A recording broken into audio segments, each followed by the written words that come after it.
आज के इस बुलेटिन में देखेंगे कैसे राजयोग मेडिटेशन और आध्यात्मिक ज्ञान के माध्यम से लोगों के जीवन में दिव्यता लाई जा रही है। तो आइए शुरू करते हैं आज की प्रेरणादायक खबरों का सिलसिला, जो आपकी आत्मा को शांति और नई दिशा से भर देंगे। गुरुग्राम स्थित ओम शांति रिट्रीट सेंटर में 3 दिवसीय राष्ट्रीय महिला सम्मेलन का भव्य आयोजन किया गया। दादी प्रकाशमणि सभागार में आयोजित इस सम्मेलन का मुख्य विषय था आध्यात्मिकता से महिला सुरक्षा। देश भर से आई महिला नेताओं, समाज सेविकाओं, शिक्षा, विधि, फैशन एवं खेल जगत से जुड़ी विशिष्ट हस्तियों ने इसमें भाग लिया और अपने विचार साझा किए। उद्घाटन सत्र में मुख्य अतिथि के रूप में इंडियन योगिनी एसोसिएशन की संस्थापक एवं अध्यक्ष डॉक्टर RS लता ने कहा कि महिला सुरक्षा का आधार केवल कानून नहीं बल्कि आध्यात्मिकता और आत्मसम्मान है। उन्होंने कहा कि जब महिला अपने अंतरात्मा की आवाज सुनती है तभी सच्ची सुरक्षा का अनुभव करती है। डॉक्टर लता ने बताया कि वह योगिनी होम स्टे के माध्यम से महिलाओं की सामाजिक सुरक्षा और आत्मनिर्भरता के लिए कार्य कर रही है। इस कार्यक्रम की जो एक मूल बात है वो ये है कि हम अपने मूल स्वरूप को, अपनी आत्मा की वाणी को खुद सुन पाएं, महसूस कर पाएं और उसके तरीके से रिएक्ट कर पाएं। ये बहुत आवश्यक है और ये संभव तभी है कि जब जैसे ईश्वरीय विश्वविद्यालय अपनी ब्रह्म कुमारी संस्थान है। आप देखिए, मैं इतने सालों से देख रही हूँ। मैं 2010 में पहली बार यहाँ पर आई थी, एक पूरा टीचर्स का ग्रुप लेकर उनको ट्रेनिंग देनी थी। मैं तब से सक्रिय रूप से थोड़ा जुड़ना जो मेरा हुआ वो तब से यहाँ हुआ और मैंने देखा कि एक छोटे कस्बे से लेकर पूरे इंटरनेशनल लेवल तक ब्रह्म कुमारी संस्थान इतना अद्भुत कार्य कर रहा है कि मुझे लगता है कि एक बहुत बड़ी संख्या जो है भारत की, जिनमें एक अध्यात्म की जो ज्योति जगा रखी है वो आपके कारण जागृत है। मैं ऐसा समझती हूँ और ये मैं महसूस कर रही हूँ। ORC की निदेशिका बीके आशा दीदी ने कहा कि शारीरिक सुरक्षा के साथ नैतिक मूल्यों की सुरक्षा भी अत्यंत आवश्यक है। उन्होंने कहा कि दूषित विचार ही असुरक्षा की जड़ है और आत्म जागृति से ही मनोबल प्राप्त होता है। महिला प्रभाग की अध्यक्षा बीके चक्रधारी दीदी ने अपने आशीर्वचन में कहा कि नारी केवल स्वयं को नहीं बल्कि पूरे परिवार को सुरक्षित रखती है। जब नारी के भीतर स्थिरता और शांति होती है तो वह परिवार और समाज दोनों के लिए सुरक्षा का स्रोत बनती है।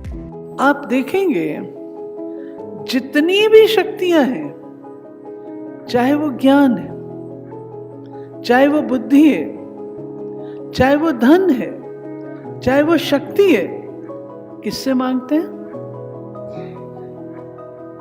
विजडम मां सरस्वती से, शक्ति मां दुर्गा से, धन मां लक्ष्मी से। इन सब देवियों के, जो हम देवियों का पूजन करते हैं, सब देवियों के हाथ में हथियार दिखाए, खड्ग दिखाइए, ढाल दिखाइए। सोचिए, क्या नारी का रूप हिंसात्मक है?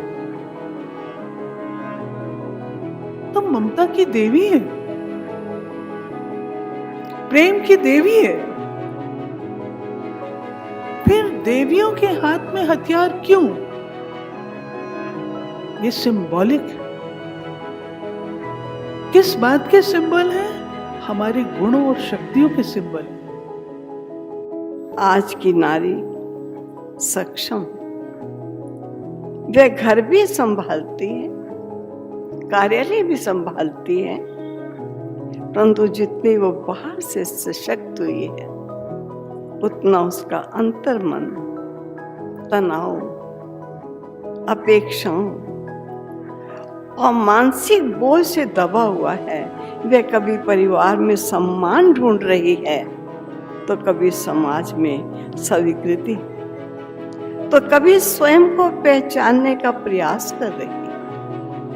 लेकिन ये सभी प्रयास निरर्थक, जब तक हमें स्वयं की सत्य पहचान नहीं। अध्यात्म हमें ये सिखाता है, यह वास्तव में हमें याद दिलाता है कि मैं ही शरीर नहीं हूँ। मैं एक शांत, पवित्र और शक्तिशाली आत्मा। ददीची देहदान समिति की समाज सेविका पूनम मल्होत्रा ने कहा कि आध्यात्मिकता से वैचारिक शुद्धि आती है, जो आज के समय की सबसे बड़ी जरूरत है। महिला प्रभा की राष्ट्रीय संयोजिका बीके डॉक्टर सविता दीदी ने कहा कि मानसिक सुरक्षा ही वास्तविक सुरक्षा है, क्योंकि मानसिक रूप से सशक्त व्यक्ति किसी भी बाहरी चुनौती का सामना कर सकता है।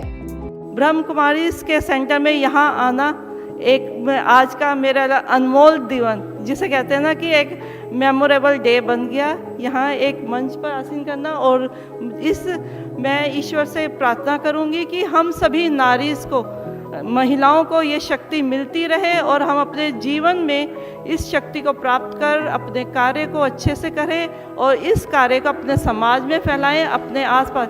जब हम पॉजिटिव हैं, हम में शक्ति है, तो हम अपने चारों ओर भी उस पॉजिटिविटी को फैलाते हैं। आपका ऑरा औरों को अट्रैक्ट करता है, और आप एक समाज को, जिसको हम सुख में समाज बनाना चाहते हैं, सभी और शांति हो, प्यार हो, खुशहाली हो, जो प्रत्येक आत्मा का एक वास्तविक धर्म है, उसकी इच्छा है, उसका स्वरूप है। ईश्वरीय विश्वविद्यालय का संचालन जितने भी सेवा केंद्र हैं वो बहनों के द्वारा ही किया जाता है, और कई स्थानों पर तो अकेली बहनें भी कार्य करती हैं, लेकिन वो इस आध्यात्मिकता की शक्ति के आधार पर ही अपने आप को सुरक्षित रखती हैं, क्योंकि जब हमारी दृष्टि वृत्ति शुद्ध है तो उसका प्रभाव भी दूसरों पर पड़ता है और उससे उनका भी परिवर्तन हो जाता है। अगर वो कोई गलत दृष्टि भी रखता है तो उनकी भी दृष्टि बदल जाती है। सम्मेलन में AIWC गाजियाबाद के अध्यक्ष किरण श्रीवास्तव, मेकिंग मॉडल गुरुग्राम के संस्थापक Gauri Sareen, all India women lawyers association के अध्यक्ष डॉक्टर गीता तथा formula car racer Divya Miglani ने भी अपने विचार रखे और नारी सशक्तिकरण के लिए आध्यात्मिकता को आवश्यक बताया। Spirituality is all about introduction. Who are you basically? आप हो कौन? तो और अगर वो spirituality का introduction हमें मिल जाता है and we keep remembering that, हमें वो याद रहती है चीज़, तो वो मेरा एक सुरक्षा कवच है। That is my लक्ष्मण रेखा।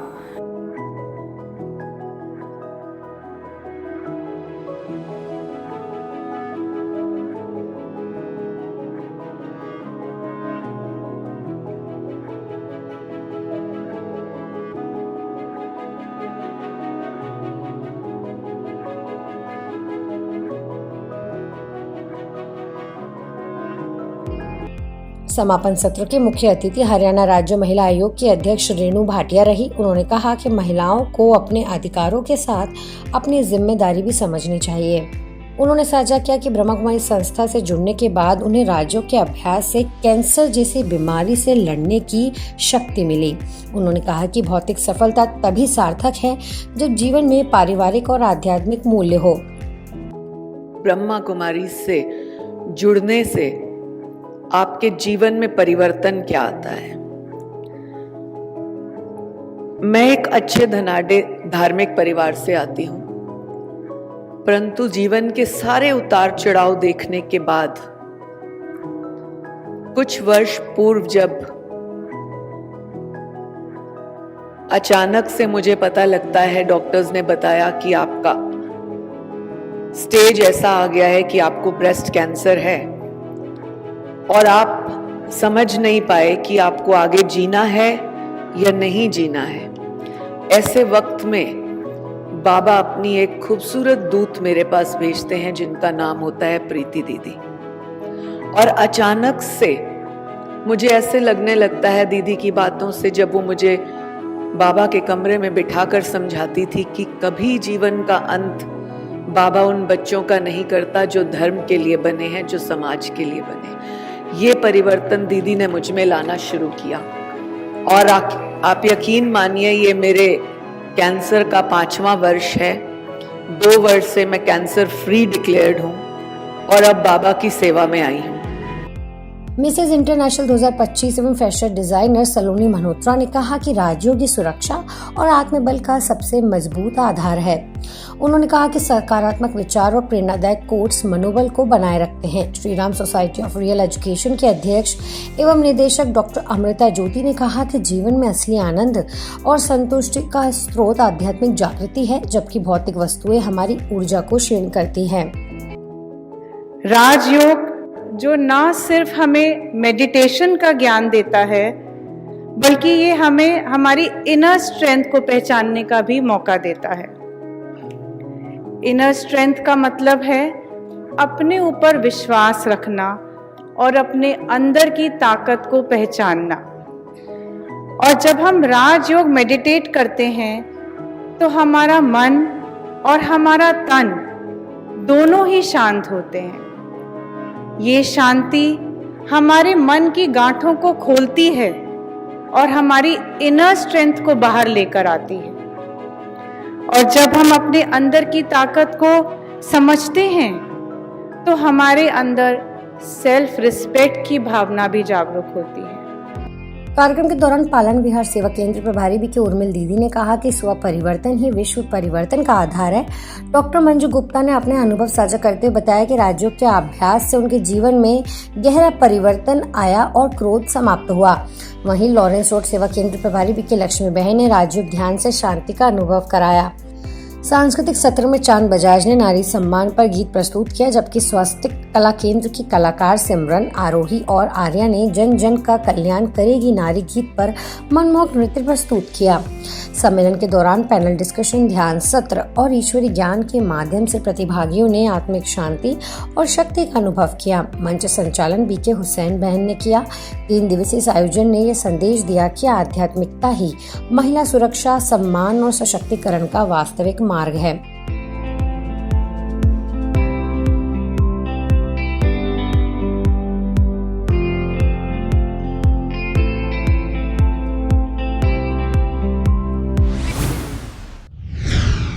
दिल्ली के हरिनगर स्थित ब्रह्मा कुमारी सेवा केंद्र पर गुरु नानक देव जी के 556वें जन्म दिवस के पावन अवसर पर एक प्रेरणादायक आध्यात्मिक एवं सांस्कृतिक कार्यक्रम का आयोजन किया गया। कार्यक्रम की शुरुआत योग सत्र से हुई, जिसके पश्चात शब्द कीर्तन ने पूरे वातावरण को शांति और पवित्रता से भर दिया। बीके सीमा बहन ने पंजाबी भाषा में भक्ति गीत प्रस्तुत किया, जबकि बीके गुरप्रीत भाई ने गुरुवाणी को जीवन में उतार कर श्रेष्ठ जीवन कैसे बनाया जा सकता है विषय पर प्रेरक विचार रखे। सिस्टर बीके परमजीत सिंह ने अपने अनुभव साझा किए और बीके दमन बहन ने मेडिटेशन कमेंट्री द्वारा सभी को गहन आत्मिक शांति का अनुभव कराया। कार्यक्रम में विशेष अतिथि के रूप में RWA प्रेसिडेंट श्री मनमोहन सिंह जौली तथा गुरुद्वारा जोरावर सिंह फतेह सिंह हेड ग्रंथी श्री इकबाल सिंह उपस्थित रहे। इकबाल सिंह जी ने सभी को राजयोग ध्यान अपनाने की प्रेरणा दी, जबकि जौली जी ने संस्था के शांत वातावरण की प्रशंसा की।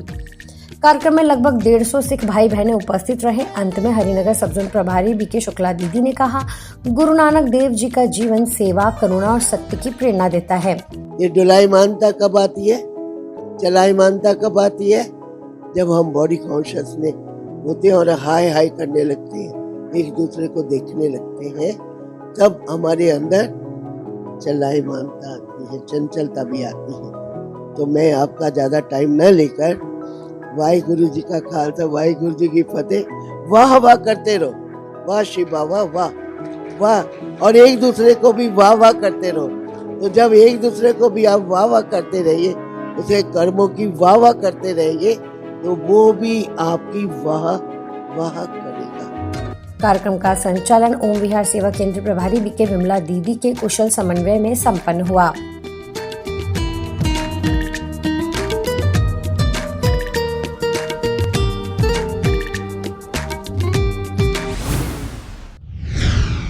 यातायात एवं परिवहन प्रभाग द्वारा सड़क दुर्घटनाओं में दिवंगत आत्माओं को श्रद्धांजलि देने और पीड़ित परिवारों को मानसिक संबल प्रदान करने हेतु विश्व यादगार दिवस का आयोजन इंदौर के न्यू पलासिया स्थित ज्ञान शिखर ओम शांति भवन में किया गया। मुख्य अतिथि डीसीपी आनंद कलादगी ने कहा कि मध्य प्रदेश देश में सड़क दुर्घटनाओं में दूसरे स्थान पर है, जिसमें इंदौर सबसे आगे है। उन्होंने सभी से आग्रह किया कि जिस प्रकार शहर स्वच्छता में नंबर 1 बना है, उसी प्रकार सुरक्षित यातायात में भी उदाहरण बने। हेलमेट, सीट बेल्ट और वाहन फिटनेस जैसे नियम जीवन रक्षा के लिए अनिवार्य है।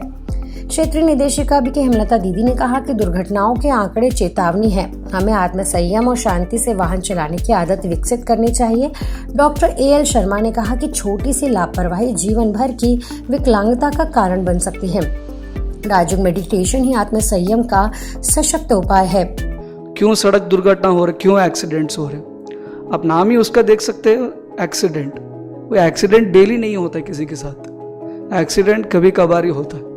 आप सभी लोग यहाँ पे हमारे भाई और बहनों बैठे हैं, आप भी एक्सीडेंट को फेस किया होगा। पूरा ज़िंदगी में आपने 50 साल 60 साल से आपका अनुभव ज़्यादा है। पूरा आपका जीवन काल में मुश्किल से 2 या 3 बार आपके साथ एक्सीडेंट्स हो चुकी हो।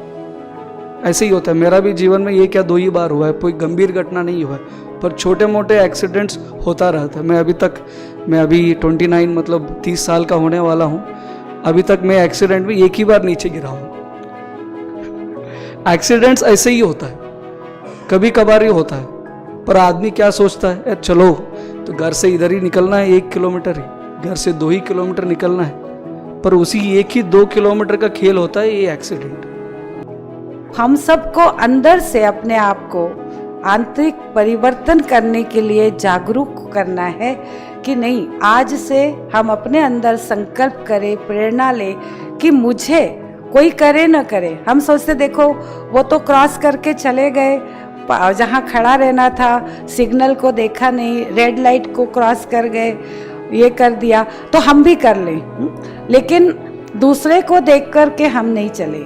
हम अपने आप से प्रतिज्ञा करें कि हमें ट्रैफिक के सारे नियमों का पालन करना है, हेलमेट पहनना है, नशा नहीं करना है, वाहन को तेज गति से नहीं चलाना है, चाहे वो कोई भी वाहन हो।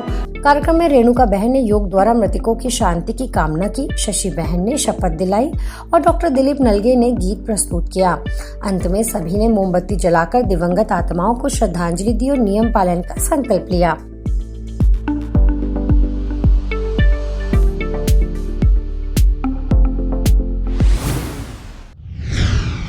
आज पीस न्यूज में फिलहाल इतना ही। आगे हम आपको ऐसे ही सुकून और सेवा से जुड़ी खबरें दिखाते रहेंगे। अगले बुलेटिन में फिर मिलेंगे, तब तक शांति और सकारात्मकता बनाए रखें। नमस्कार, ओम शांति।